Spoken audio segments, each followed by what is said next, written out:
আল্লাহ যদি বিজয়ী করার মালিক হন, আমাকে বলেন আগামীকাল সকাল হওয়ার আগে আল্লাহ কি ইসলামকে বিজয়ী করতে পারেন না? নাকি পারেন না? আগামীকাল ভোর হওয়ার আগে আল্লাহ কি মসজিদ আকসা মুক্ত করে দিতে পারেন না? আগামীকাল ভোর হওয়ার আগে বাবরি মসজিদকে আল্লাহ পুনরায় আবাদ করে দিতে পারেন নাকি পারেন না? আগামীকাল ভোর হওয়ার আগে যে 800 বছরে হিন্দুস্তানের বুকে ইসলামের শাসন ছিল, আল্লাহ রাব্বুল আলামিন সেই ইসলামী শাসন পুনরায় ফিরিয়ে দিতে পারেন নাকি পারেন না? এমনকি এই বাংলা অতীত যুগে এক সময় এখানে কালেমার পতাকা উড়েছিল। কিভাবে? সুলতানি আমলে বাংলার যে পতাকা ছিল, শুধু বাংলাদেশ না, এই বৃহত্তর বাংলার যে পতাকা ছিল, এখনো আপনি নেটে সার্চ করে দেখেন, ওই পতাকার মাঝখানে বড় করে লেখা ছিল লা ইলাহা ইল্লাল্লাহ মুহাম্মাদুর রাসূলুল্লাহ। ব্যাকগ্রাউন্ডটা ছিল ব্লু, নীল কালারের, আর উপরে লেখা ছিল লা ইলাহা ইল্লাল্লাহ মুহাম্মাদুর রাসূলুল্লাহ। তার মানে এদেশেও একদিন কালেমার পতাকা পতপত করে উড়েছিল। তাহলে আজকে নাই কেন? আল্লাহ রাব্বুল আলামিন চাইলে আগামীকাল ভোর হওয়ার আগে আবারও সেটাকে সমুন্নত করতে পারেন নাকি পারেন না? সব যদি আল্লাহ পারেন, হচ্ছে না কেন? আজও পর্যন্ত এই ফিলিস্তিনের এই গাজার অসহায় শিশুদের চোখের পানি মুছছে না কেন? আজও পর্যন্ত হামাসের মুজাহিদরা হাত ছেড়ে বাঁচতে পারছে না কেন?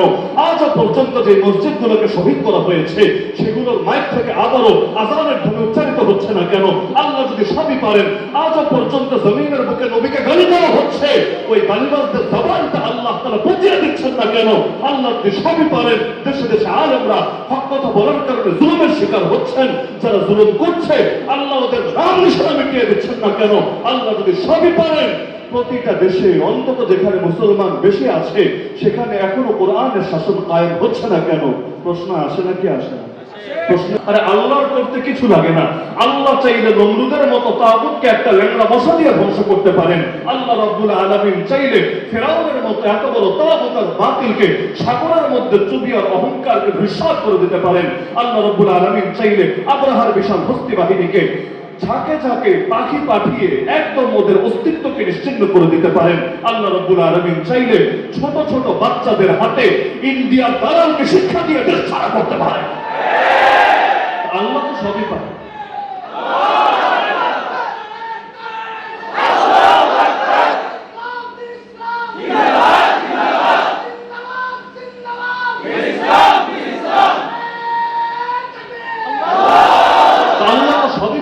তারপর হচ্ছে না কেন? এইটাই হলো মূল বিষয়। আরে আমার নবীর গা থেকে এক ফোঁটা রক্ত ঝরানো ছাড়াই আল্লাহ প্রথম দিনেই তার আদেশের মাধ্যমে ইসলামকে বিজয়ী করে দিতে পারতেন। ইসলাম বিজয়ী হওয়ার জন্য তয়েফের ময়দানে গিয়ে আমার নবী রক্তাক্ত হবেন, বদরে গিয়ে আমার নবী সাল্লাল্লাহু আলাইহি ওয়াসাল্লাম তিনি এত বিশাল পরীক্ষার সম্মুখীন হবেন, উহুদের ময়দানে তার দাঁত শহীদ হবে, তার আপন চাচার বুক চিরে কলিজা বের করে চিবিয়ে খাওয়া হবে। এত এত পরীক্ষা নেওয়া ছাড়াই আল্লাহ পারতেন প্রথম দিনেই তার এক আদেশে ইসলামকে বিজয় করে দিতে। কিন্তু আল্লাহ রাব্বুল আলামিন এটাকে তার নিজাম বানান নাই। এক হলো কুদরত আর এক হলো সুন্নাত। এক হলো কুদরত আর এক হলো সুন্নাত। কুদরত মানে হলো ক্ষমতা। আমার আল্লাহর ক্ষমতার কোনো শেষ নাই, কোনো পরিসীমা নাই। আমার আল্লাহর ক্ষমতার মধ্যে কোনো ধরনের কোনো অসম্পূর্ণতা নাই। ইন্নাল্লাহা আলা কুল্লি শাইইন কাদির, নিশ্চয়ই আল্লাহ সর্ব বিষয়ে পরিপূর্ণ ক্ষমতাবান। আলা ইন্নাল কুওয়াতা লিল্লাহি জামিআ, জেনে রেখো সমস্ত শক্তির মালিক একমাত্র আল্লাহ। আল্লাহর কুদরতে কোনো কমতি নাই। কিন্তু আল্লাহ তাআলা একটা নিজাম বানিয়েছেন, একটা সিস্টেম বানিয়েছেন, একটা সুন্নাত বানিয়েছেন। সেটা হলো কাতিলুহুম ইউআযিবহুমুল্লাহু বিআইদিকুম। বান্দা, আযাব তো আল্লাহই দিবে, কিন্তু আল্লাহ এখন থেকে তোমাদের হাতে আযাব দিবে। তোমাদের লড়াই হবে বাতিলের বিপক্ষে। আল্লাহ তোমাদের হাত দিয়ে দুনিয়ার বাতিলদেরকে শায়েস্তা করবে। কেন আমাদের হাত দিয়ে করার কি দরকার? জিবরিলের হাত নাই, আসমানের ফেরেশতাদের হাত নাই? আছে।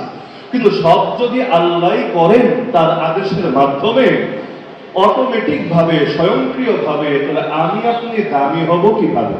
কিয়ামতের দিন একটা পুঁজি তো থাকবে। কিয়ামতের দিন আল্লাহর কাছে নিজেকে সম্মানী বানানোর একটা মাধ্যম তো লাগবে। আরে কি আছে জীবনে? এমন 2 রাকাত নামাজও তো পড়তে পারি নাই যেটা আল্লাহকে দেখানোর মতো।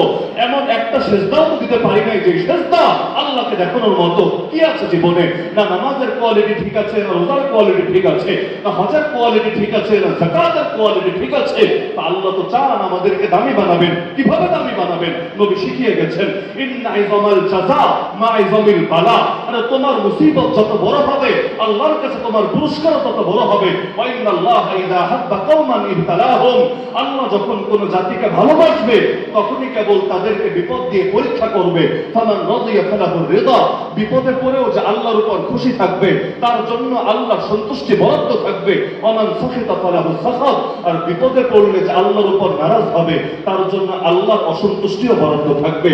আল্লাহ চান আমাদেরকে দাবি বানাতে।